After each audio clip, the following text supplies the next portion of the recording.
Hello friends, വൈകുന്നേരം ഒരു 3:30 ആയപ്പോഴത്തേക്കും പെട്ടെന്നൊരു മഴക്കാറ് ടെറസിൽ കുറച്ച് തുണി വിരിച്ചിട്ടുണ്ടായിരുന്നു. അത് എടുക്കാനും പോകണമായിരുന്നു. അപ്പോൾ ഞാൻ 24 മണിക്കൂർ ഇപ്പോൾ ടെറസിലാട്ടോ. കാര്യം എന്താണെന്നറിയോ, ഈ ഒരു പുളിമരത്തിൽ ഒരു കുഞ്ഞു കിളി വന്ന് കൂട് വെച്ചിട്ടുണ്ട് കേട്ടോ. ഇന്നലെ വരെ ഒരു മുട്ടയുള്ളായിരുന്നു. ഇന്ന് നോക്കിയപ്പോഴത്തേക്ക് 2 മുട്ടയുണ്ട്. ഇന്നലെയാണെങ്കിൽ അമ്മക്കിളി എവിടെയോ പോയി കേട്ടോ. ഭയങ്കര മഴയും കാറ്റുമായിരുന്നു. ഞാൻ പെട്ടെന്നൊരു ഭയങ്കര എന്ത് ചെയ്യണമെന്ന് അറിയത്തില്ലായിരുന്നു. കൂടും മുട്ടയും നശിച്ച് പോകരുതല്ലോ. അമ്മക്കിളി വന്ന് നോക്കുമ്പോൾ താനിട്ട് മുട്ടയില്ല, കൂടില്ലെന്ന് അറിയുമ്പോൾ ആ അമ്മയ്ക്കുണ്ടാകുന്ന വിഷമം എത്രത്തോളം നമുക്ക് ചിന്തിക്കാവുന്നതേ ഉള്ളല്ലേ.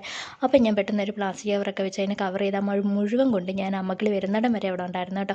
പിന്നത്തെ ഇത് നമ്മൾ ചോറും കുറച്ച് പയറും ചേട്ടൻ വെച്ചതാണ് കേട്ടോ രാവിലെ. പിന്നെ അങ്ങോട്ട് മാറ്റി വെള്ളമുണ്ട്, അതൊന്ന് കഴിക്കുന്നുമുണ്ട് കേട്ടോ. നമുക്ക് മനുഷ്യരാണെങ്കിൽ ഒരു മഴ വന്നാലും കാറ്റ് വന്നാലും നമുക്ക് എവിടെയെങ്കിലും ഓടി രക്ഷപ്പെടാം. ഒരു കിളിയെ സംബന്ധിച്ച് ഈ അമ്മക്കിളിക്ക് രക്ഷപ്പെടാൻ താൻ ഇട്ട മുട്ട നഷ്ടപ്പെട്ട അമ്മയുടെ സങ്കടം നമുക്ക് ചിന്തിക്കാവുന്നതേ ഉള്ളൂ കേട്ടോ.